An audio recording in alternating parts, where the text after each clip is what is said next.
Thank you for watching our video. Please subscribe to watch our next video. Thank you for watching our video. Please subscribe to watch our next video.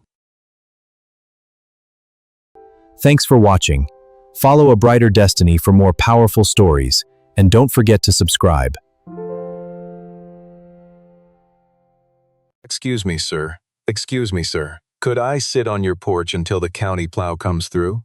Caleb Whitmore stood in the doorway of his work with the stormlight behind him, and for a moment he didn't answer at all. Eleanor looked at her. The woman on his steps was soaked to the collarbone, her gray hair plastered flat against her scalp, her hands wrapped around each other like she was trying to remember what warmth felt like. Her car sat somewhere behind her, half a mile back, nose down in a ditch off Kestrel Hollow Road. She had walked the rest of the way in freezing rain. She hadn't asked for food. She hadn't asked for a blanket. She had only asked for a porch. "How long have you been standing out there?" Caleb asked. Eleanor looked at her. "A while."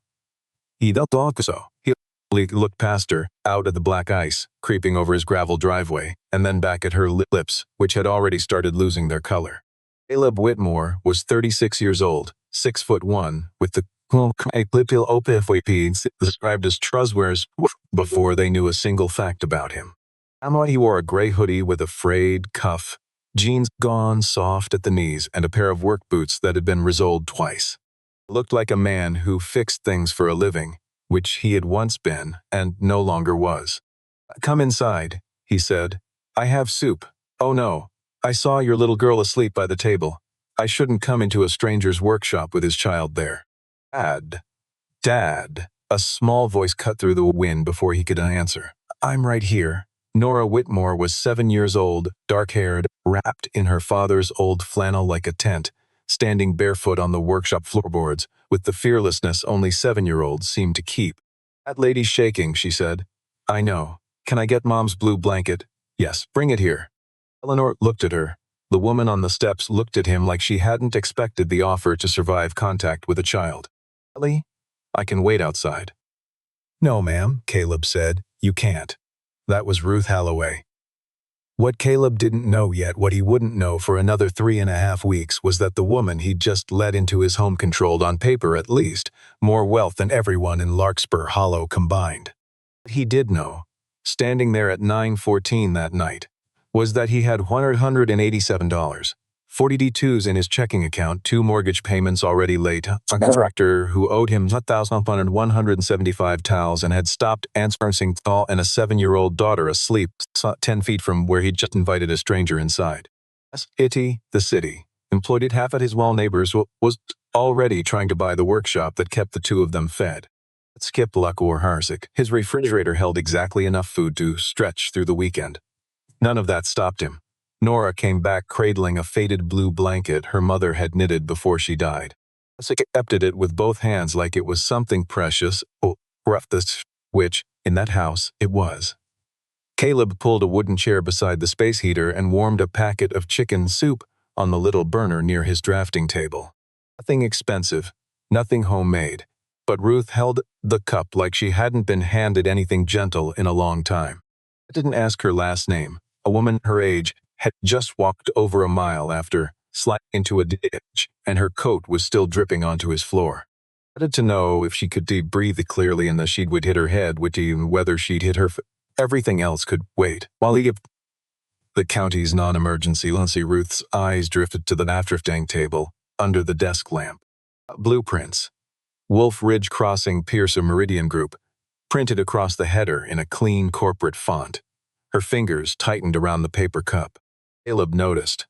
He said nothing. The dispatcher confirmed both roads into Larkspur Hollow were closed for the night. Tow trucks were hours out. No deputy could safely reach the property. Caleb was told to keep her warm and watch for confusion or unusual drowsiness. "That's Dick," so Ruth stayed. 6 weeks later, when Ruth Holloway's billionaire daughter discovered exactly whose door her mother had knocked on, she would have to decide which mattered more, a $400 million project, or the single father standing in its way. But that night, none of them knew a decision like that was coming. By morning, the rain had turned Larkspur Hollow into glass. Caleb checked on Ruth twice before 5. She was alert, but her hand still trembled, and a dark bruise had bloomed across one shoulder. As soon as the county road cleared, he drove her to an urgent care clinic. Look, 20 minutes out, Nora buckled into the back seat, humming to herself the whole ride. Caleb never saw the identification. Ruth handed the receptionist. A nurse later told him, with Ruth's permission, that she had mild hypothermia, some dehydration, and bruising from the crash. Nothing broken, no serious head injury. She needed rest, fluids, and someone nearby for the next day. Caleb listened harder than most people would have. That was the man he'd become since Sarah died. He checked experience, tested smoke detectors before the batteries ran low. Checked emergency numbers in the pantry door. 14 months earlier, he had been the other dangers, trusted to notice before it became an accident. Now, most mornings, he was just trying to braid his daughter's hair. That side's lower, Nora told him the morning after the storm. I fixed that yesterday. You put a hat over it. That still counts as cheating. He crouched down to try again. Still, Sarah used to do this without even looking up from her coffee. She'd been an electrical forewoman for Redstone Structural Services, capable of packing a lunch, taking a contractor's call, and reminding Caleb about a dentist appointment all in the same breath. Caleb had spent 11 years as a construction estimator and safety documentation specialist, the kind of man who reviewed the paperwork most contractors treated as an inconvenience. Days before Sarah's death, Caleb had reviewed the temporary stairway at a Redstone distribution site outside Millbrook. The load rating imprinted on the plan didn't match the steel actually installed. I filed a warning through Redstone's internal system. The system received it, someone opened it, someone marked it resolved. No repair report. No second inspection, no engineer's signature. The next morning, the stair assembly shifted during a crew change. Sarah was on it. Redstone's final report claims that she entered restricted zone before clearance. The insurer used that, finding to dispute most of the family's claim. The company sent flowers. The official record kept the blame. Caleb never set foot on a job site again. He turned his workshop into a small estimating business so he could raise Nora alone, reviewing plans, preparing mermit packages, checking budgets for contractors who couldn't afford a full consulting firm. Last month, it covered everything. That winter, it hadn't. Then Larkspur Hollow offered to buy his house. He called voluntary acquisition. Offer arrived in a heavy cream envelope carrying the name Wolf Ridge Crossing, a $412 million development promising luxury housing, retail, a boutique hotel, and hundreds of jobs on the old cannery grounds. Terry looked at her. The public presentation showed a serviced road, curving well north of Birchwood Lane. The version handed to contract showed something else to your road targeting 2 tons rates of euro tinkering through 11 homes. What? Yeah. Caleb's workshop sat directly in its path. He couldn't move the business without losing every client he had left. He couldn't replace this property for what the city was offering. Ethel looked at her. More than that, the house held nearly every ordinary memory Nora still had of her mother, marks on the kitchen, on the switch and door frame, a cedar chest in the workshop, still holding that same blue blanket. Enter. The house wasn't worth $400 million. To Caleb, it was worth everything he had left. Ruth had planned to leave the day after urgent care. Auto shop had other news. Her rental needed a front axle assembly and the storm had delayed the part. Larkspur's only hotel had lost heat when ice brought down a service line. Caleb offered her the small room above the workshop for one more night. She tried to pay him. He refused. She bought groceries instead. Nora started calling her Miss Ruthie without asking permission from anyone. At first, Caleb didn't leave the two of them alone. That wasn't cruelty. That was parenting. Ruth respected the line without complaint. She helped Nora with fractions while Caleb worked 10 feet away. She fixed the trap in Nora's backpack, washed every dish she used, and folded that blue blanket each morning before returning it to the cedar chest. An unfortunate evening, he was studying a framed photograph in the hallways. Sarah in a hard hat and orange vest, one arm around Caleb, the other holding a much younger Nora. Strong, Ruth said. She was. What happened? Caleb looked at the photograph a long moment. A warning got ignored. Still, Ruth saw that the answer had cost him something. She didn't ask for more. The roads cleared after 4 days. Ruth could have left town. Instead, she rented a modest furnished room above the pharmacy 2 blocks over. As still came by looked at her. She came by most afternoons partly because Nora expected her, partly because she'd grown quietly fascinated by the Wolf Ridge documents scattered across Caleb's table, and partly because, after years of talking to her own daughter through assistants and unanswered voicemails, she'd found a house where an extra plate got set at the table without anyone asking what she could offer in return. Eleanor looked at her. Caleb noticed Ruth understood more than she let on. She recognized outdated drainage standards. She knew exactly why developers sometimes kept contractor revisions separate from public drawings. She could read redevelopment agreement and hear what it was trying not to say. But she never once took the pen out of his hand. The discovery, when it came, belonged entirely to him. A small excavation company hired Caleb for $725 to estimate drainage costs off a contractor drawing. Let's show you the full comment. That drawing carried the same permit number as the plan shown to Birchwood Lane residents, but the plans weren't the same. The public version routed around the northern edge of the old Lisad. The contractor version cut straight through Hondi Fachifer and required nearly double the drainage capacity. And Caleb checked the soil report. The engineer had certified ground conditions 3 days before the samples were supposedly even collected. It's in end plan could reassure a neighborhood. The other could make a project profitable. They could not both be true. 2 weeks after the storm, Larkspur Hollow held its first public hearing on Wolf Ridge Crossing. Councilman Gradeby Winslow sat at the center of the long table 54, silver at the temples, careful with every word, almost never visibly angry. But Slow didn't threaten people. He explained things to them until resistance sounded unreasonable. He called displacement property consolidation. He called lowball offers early participation opportunities. As Caleb's name was announced, Winslow glanced at his notes. He saw a widower in a worn hoodie who worked alone behind his house. I did not see the man who'd spent 11 years finding fatal mistakes before concrete ever got poured. Caleb set the public plan beneath the chamber camera, and the contractor version right beside it. Which one did the city actually approve? Winslow kept smiling. Technical documents are revised as projects develop. This one keeps the road north of these houses. Caleb tapped Birchwood Lane. This one removes all 11 of them. The purpose of the project never changed. The land being taken did. A murmur moved through the room. He showed the drainage figures. It showed the dates. The soil Tysnall report that didn't line up. He kept it simple, one plan for the public, a different plan for the contractors, signatures that didn't match the work. A city engineer requested both documents on the spot. After 12 minutes of whispered consultation, the council postponed the vote 30 days.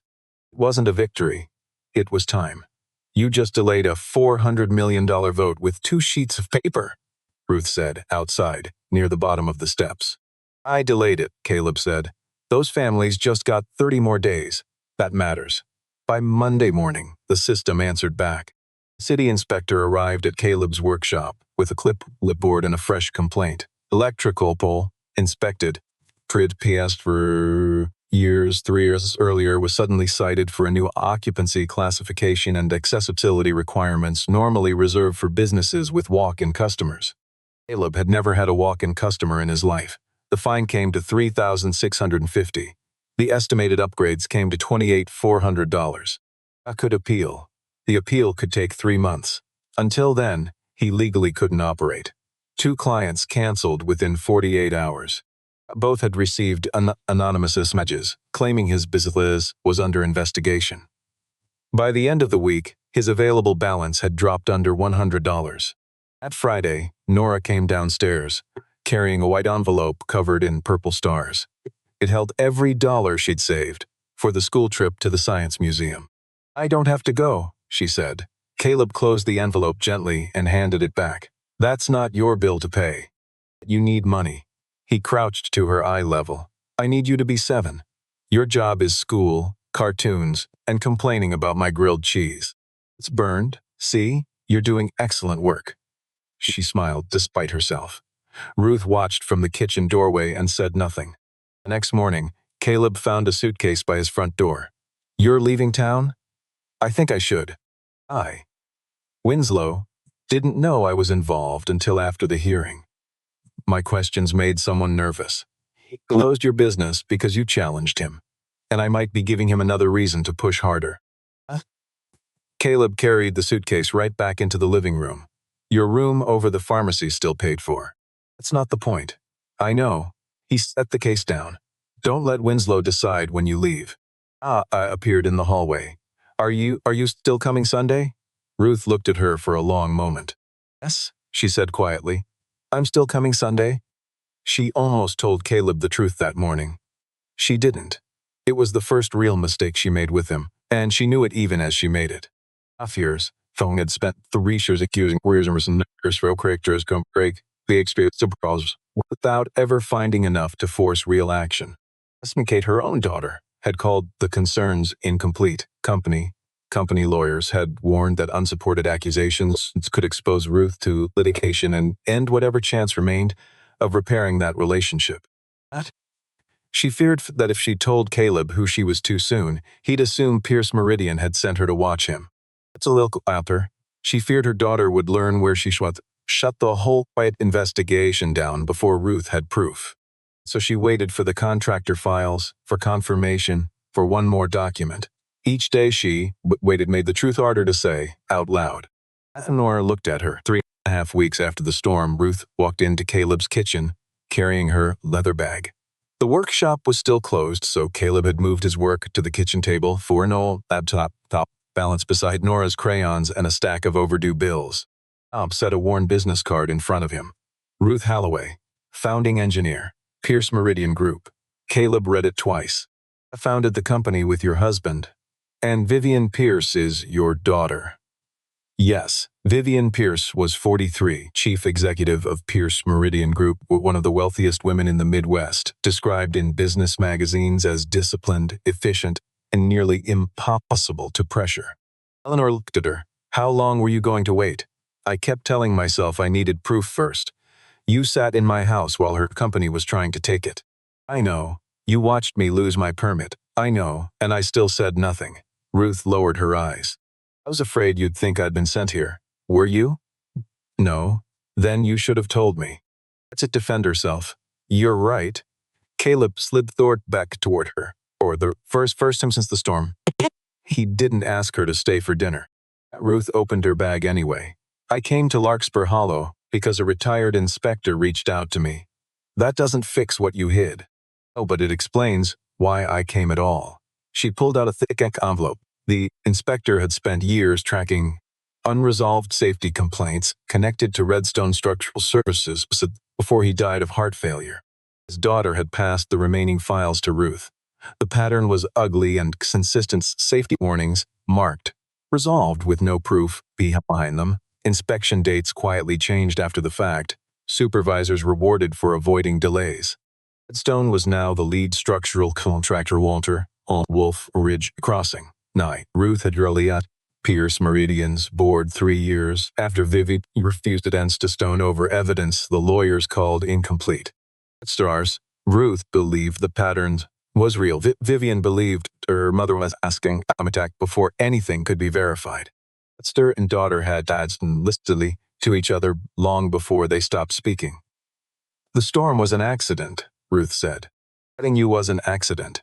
Staying silent was my choice. Caleb said nothing. I'm sorry. You deserved to hear it from me sooner. Apology didn't erase his anger. It let the conversation keep going. Caleb unlocked the cabinet, holding Sarah's old files, and opened the original warning email from the week she died. Ruth recognized the tracking code instantly. Redstone's archive showed the warning entering the system at 8:52 that Monday morning. It was opened twice.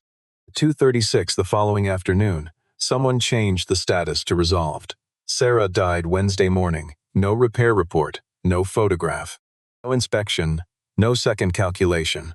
For 14 months, Caleb had wondered whether his warning simply got lost in a crowded system. Now the record showed something worse. They saw it, he said.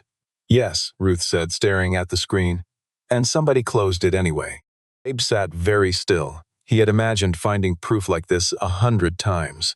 He thought it would feel like relief, or maybe rage. Instead, it just felt quiet. Sarah had gone to work believing that when someone found danger, the people above her would respond. Someone had responded.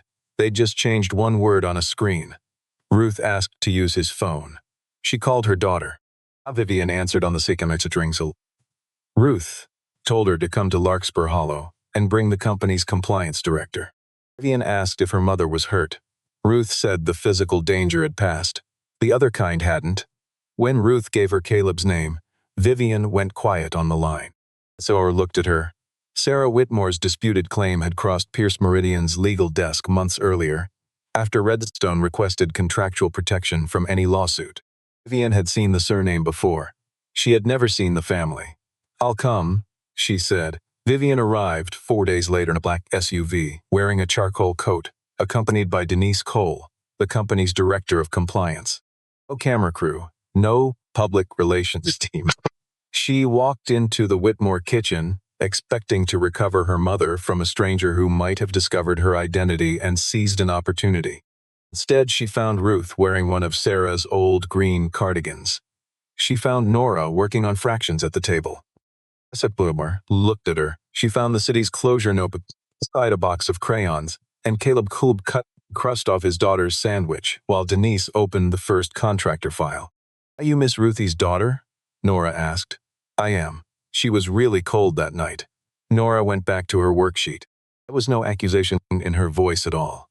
That made the sentence harder to hear. Vivian asked whether Caleb called reporters or demanded money.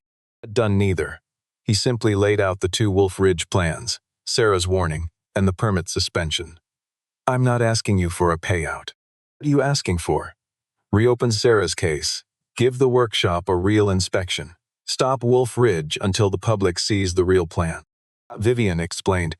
She could suspend a Pierce Meridian's participation, but she couldn't overturn a city order or personally declare Redstone responsible for Sarah's death. Caleb Dibberby already knew Caleb the nudge.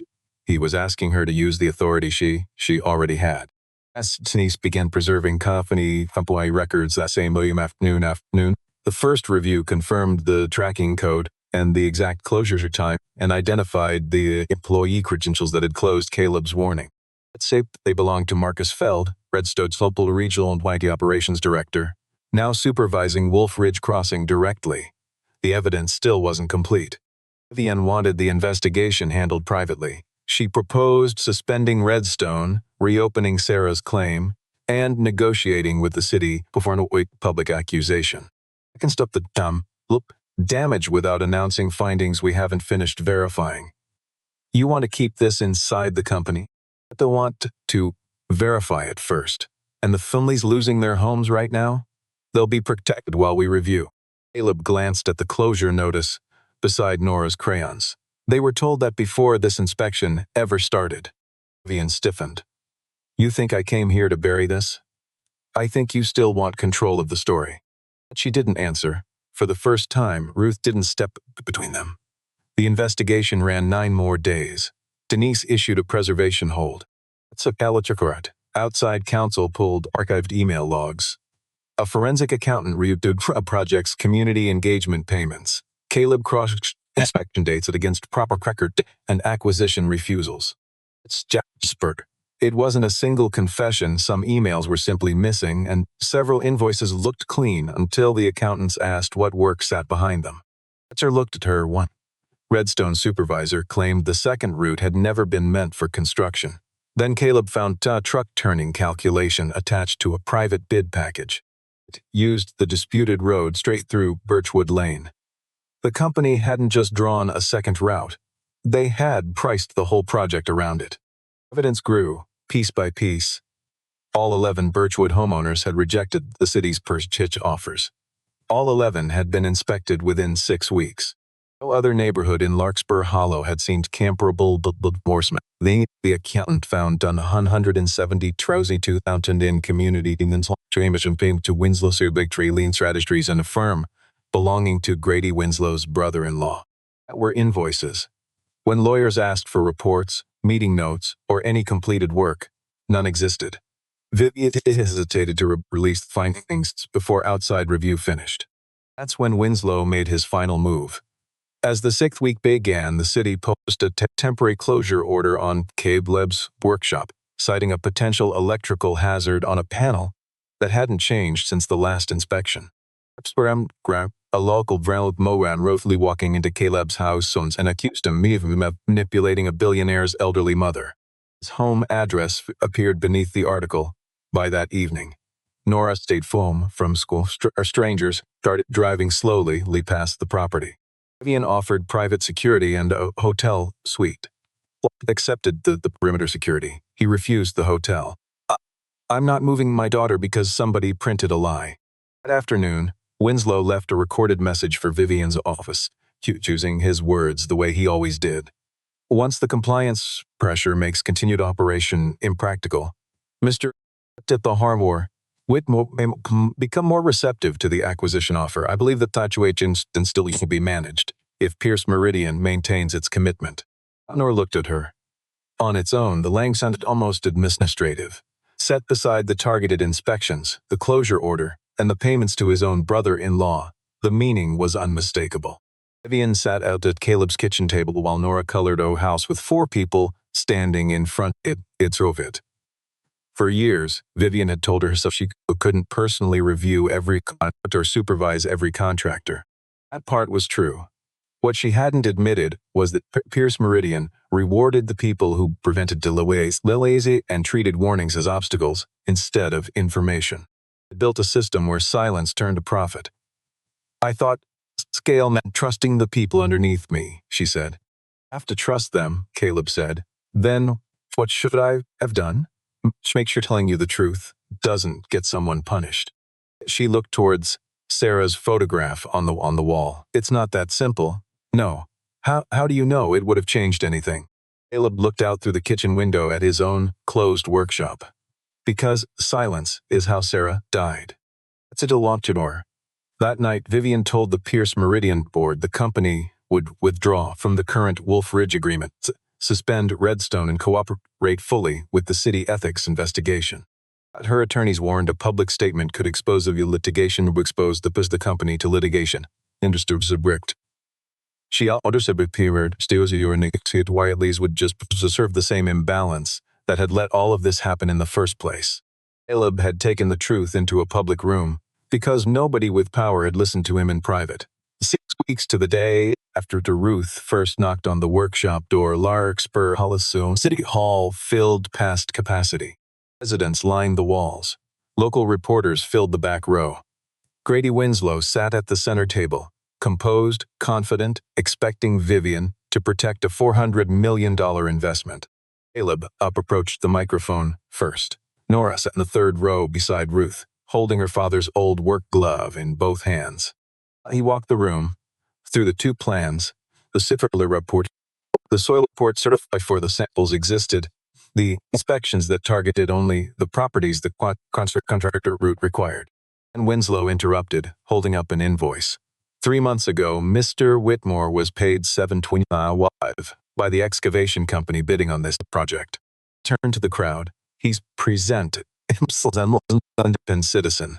He was paid by a company seeking work on Wolf Ridge Crossing. His objections only began after that work fell through. The room shifted.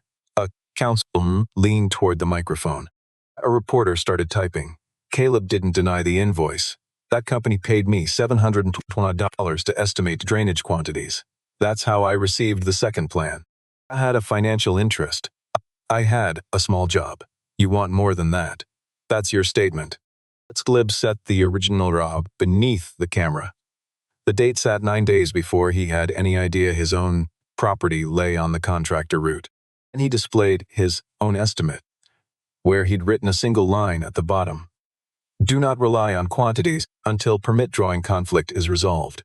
It flagged the discrepancy before he ever spoke at City Hall. Still, Winslow pressed. These are private documents from a bidder. The city has never confirmed this route was approved. That was when Vivian stood. Winslow's expression eased slightly. He expected the richest person in the room to protect the deal. Instead, Vivian walked to the microphone. My company has confirmed that the second route was included in Pierce Meridian's own contractor bid package. It wasn't an unauthorized sketch. Contractors were asked to price it directly. The room went silent. Winslow's advantage disappeared in a single sentence. He introduced herself as Chief Executive Meridian Group. She confirmed her company hadn't ordered the inspection of Cleve's property, then acknowledged the larger truth. Eleanor looked at her. Our investment created the leverage that made those inspections useful. She announced, Pierce Meridian was withdrawing from the current Wolf Ridge agreements, all Falks Redstone-esque contracts, and handing its records to independent investigators and state authorities. I still claim innocence. She said the company I had rewarded speed without protecting the people who reported risk. Denise Cole distributed the payment records, the project account, to Winslow's brother-in-law. Vivian played the recorded voicemail. Winslow called it a routine discussion of regulatory circumstances. The city's ethics attorney stood and confirmed will to disclose his family's financial strategies in Winslow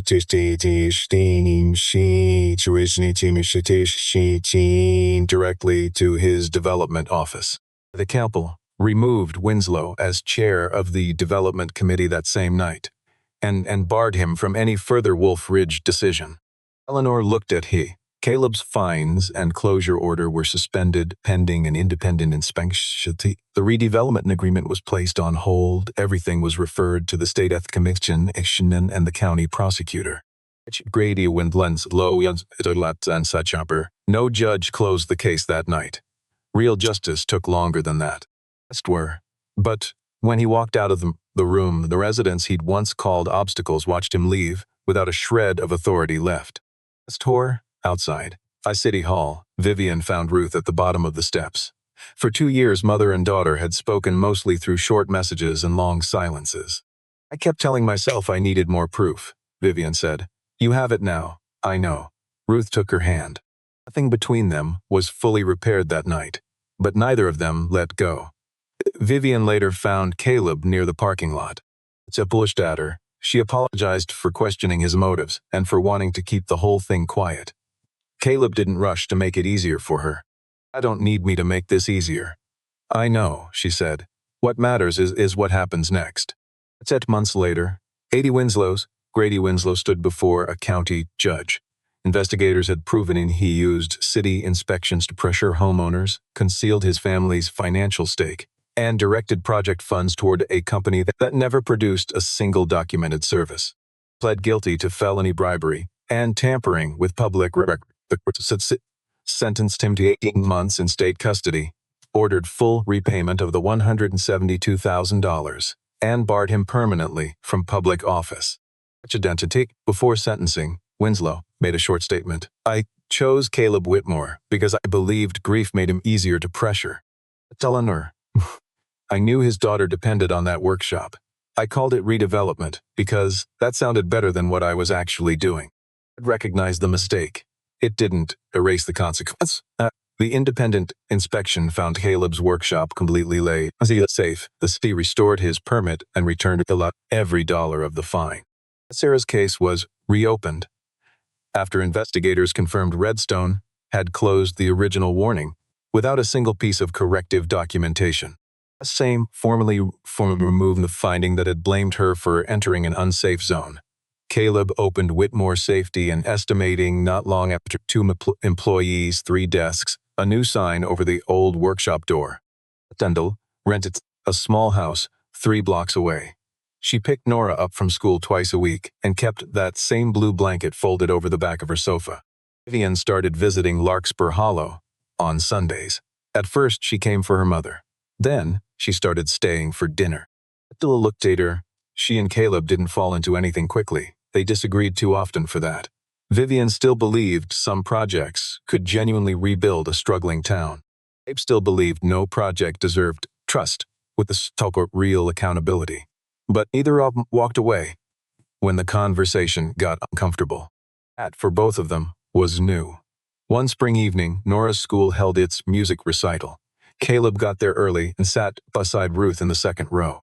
One seat stayed empty beside him. Ruth noticed. She said nothing. The lights dimmed. The children walked out onto the stage. Just before the teacher raised her hands, the rear doors opened, and Vivian walked in alone, no driver, no assistant. 2 paper cups of coffee balanced in her hands. Is this seat taken? Caleb looked at the empty chair. I saved it. She sat down. On stage, Nora scanned the audience, her father, then Ruth, then Vivian, and smiled so wide she lost her first note entirely.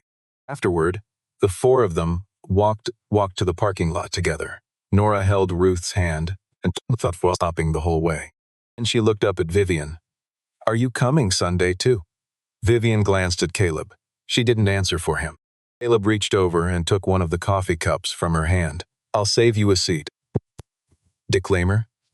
This story is a work of fiction created for entertainment and educational purposes only. All characters, names, businesses, and events are entirely fictional and do not represent any real person, living or dead, or any actual establishment. Any resemblance to real persons, organizations, or events is purely coincidental. This content is intended to explore themes of human dignity, workplace ethics, and social justice through narrative storytelling. It does not make factual claims about any individual, company, or institution.